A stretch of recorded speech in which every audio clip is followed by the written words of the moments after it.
All right, it's hard to believe, but we are at the last chapter for this semester. All right, so let's start off with the early universe. This, of course, is chapter 27. So we're going to study in more detail the Big Bang Theory. All right, here we go.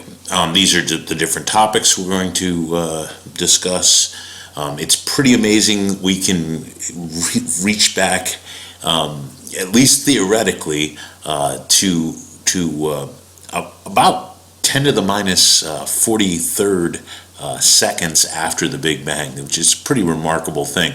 And then of course there's evidence of the Big Bang that we have, and we'll talk about that. All right, so let's look at this. Right after the Big Bang, this is what's called. So these are the three basic. We're going to subdivide this stuff in a little bit here. There's when the time when radiation was the dominant form of energy. Matter is the next, and notice that's happening. These are in years. So this is let's see. This is less than. This would be less than 10 to the fifth would be 100,000. So this starts about somewhere in the tens of thousands of years after the Big Bang, and then goes to about a billion years after the Big Bang, and then so that's the matter dominated era. And notice what's happening with these lines, right? The radiation density is going down, down, down. Then it dips below the matter density. The matter density is greater than the radiation density, and the radiation density just continues to drop. And then we get into the dark energy era, if you will. So those are the three basic ones: the radiation, the matter, and then this is the current time that we live in. Of course, the dark energy, which is of course causing the universe to accelerate its expansion. All right, so that's where we are. Notice one thing that's really important about this is you notice the amount of dark. The amount of dark energy has never changed, right? So it's always been there. Whatever it is. Again, we don't know what this is, but the amount of dark energy has remained constant. But the point where the dark energy is more. Just think about it this way: as the universe expanded, there comes a point where the matter density is below the amount of dark energy, and so the dark energy is pushing the universe, in an accelerated manner. All right, and notice, of course, the amount of radiation, which towards the beginning of the universe, the radiation was the main thing, right? That was permeated all of space. Space was a really tiny little region, of course, but it permeated it, and then of course as the universe expanded, it cooled down. That's the big idea is as the universe expands, it cools down, and you can you can see that in the next couple of slides here. All right. Anyhow, that's the main idea. Let's look at this. Let's look at this in a little bit more detail. So, at the very beginning, during this radiation dominated time, one of the things that happens, and by the way, we can do this routinely in our particle accelerators. That's part of the reason that we build these particle accelerators all around the world. Not everywhere, obviously. There's some that are very, very strong. There's one in Europe called the Large Hadron Collider. There's another one in Chicago called Fermilab. There's another one in Long Island, New York called Brookhaven. I mean, there are several of them around the world. The Russians have large ones as well. anyhow, I would imagine China has some as well of these. What it does is it allows us to study the early universe as well as what the universe is made of. What the matter is, and in fact, some of these, as we're going to find out, some of the stuff that comes from crashing particles together helps us maybe get a handle on what the dark matter is. All right, so but we're going back to right after the Big Bang, like very very short time after the Big Bang. The photons are so dense in the universe. Remember, the whole idea is this is the time when radiation is the dominant. The density of radiation is so dominant that basically what's happening is particles, what's called pair production. So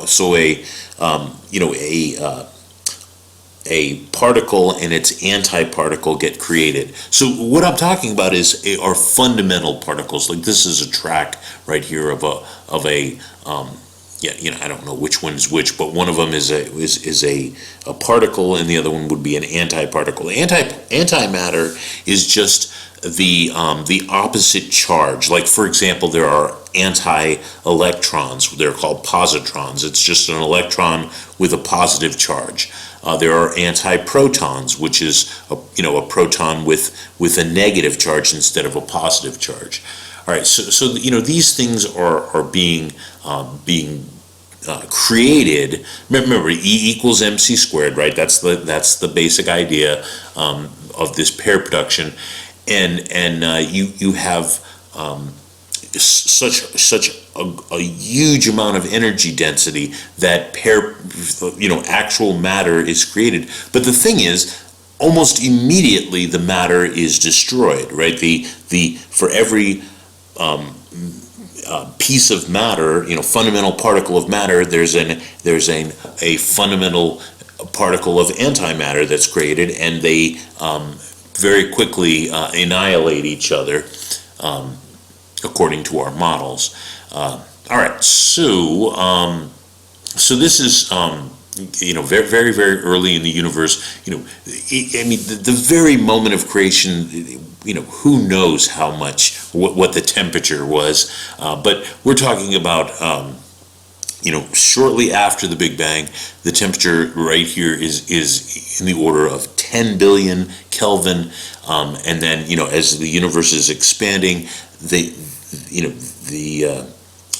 it's cooling down. Right, it's cool, and it cools down rather rapidly. From 10 billion Kelvin to 1 billion Kelvin and so forth. But things are happening during that time, right? And these are really short amounts of time. So the basic idea here is, as it says, when the temperature is decreased to about 1 billion Kelvin, photons no longer have enough energy for pair production, right? And the pair productions are what we call frozen out. In other words, they become matter and they stay as matter. Now, one thing that I should mention here that's let's see, do they talk about that? No, they don't really.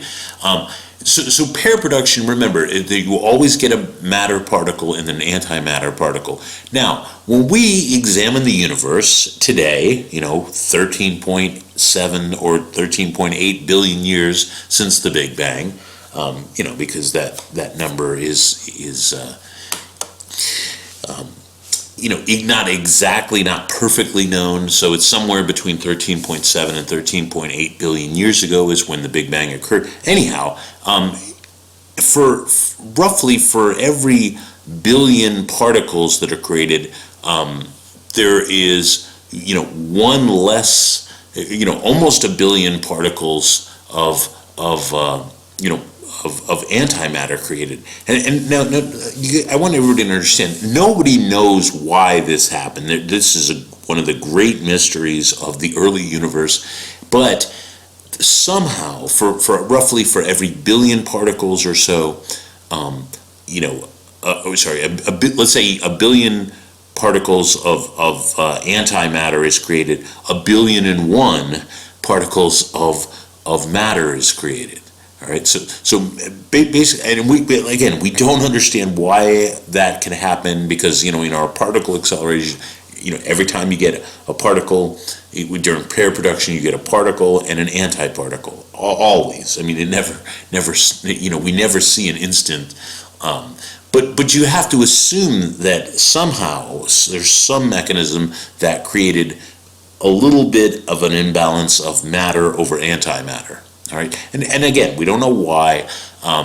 So when this stuff gets frozen out, when the density of energy gets low enough, this stuff gets frozen out as matter rather than antimatter. I mean, there is antimatter in the universe, but that's stuff that we generally have to create the antimatter, and we can do this in our particle accelerators. It's done routinely. We've even created anti-atoms, like an anti-atom of hydrogen, where you have an anti-proton and it's surrounded by an anti-electron, or also known as a positron. So the thing is, you have to keep it. You have to keep the matter and the antimatter. The antimatter anyway. You have to keep it isolated, because when matter and antimatter combine, there is, that's the only time, by the way, when you get a perfect conversion of matter to energy, right? The E equals mc squared. That's the only situation where you get 100% of the matter turned into energy, when there's a matter antimatter event, or interaction, if you will. All right, so anyhow, somehow at the very early universe, you get more matter, just a tiny bit more matter, but that ends up being all the stars, all the galaxies, all the galactic clusters that are out there, all the superclusters that we can see, all the quasars, everything, black holes, the whole thing it comes from this very early time in the universe. All right, so remember there comes a point where as the temperature is dropping, as you can see, and of course the density of radiation gets lower, and then the density of matter becomes greater than the density of radiation, and so that's what we call the matter error. Remember, this is the radiation error. It's a really short amount of time in the history of the universe. Then there's the matter error, and then there's, of course, the modern times, where there's the dark energy. All right, so and notice at the bottom here, if we break this down, there are several epochs, as they call them. The very first instant that we can even talk about with any kind of understanding, and this is really theoretical understanding, is what's called Planck time. So that's this time between the Big Bang and about 10 to the minus 43rd seconds after the Big Bang. That seems like a really short amount of time, but we can't talk about what happened before that. Basically, the equations of physics completely break down. People have tried, but we can't. Anyhow, notice the time after that is called the GUTS, or grand unification theory. This is the point where all the forces of nature are one. So the four forces of nature are one super force, and then of course gravity peels off first, and then we think after that the strong nuclear force peels off. And then, so the next time is what's called quarks. Protons and neutrons are made up of quarks. There's 6 types of them that we've identified. And then a lighter element, or a lighter elementary particle are things like electrons. Electrons are called leptons. There's a general category called leptons. It just means lighter than quarks.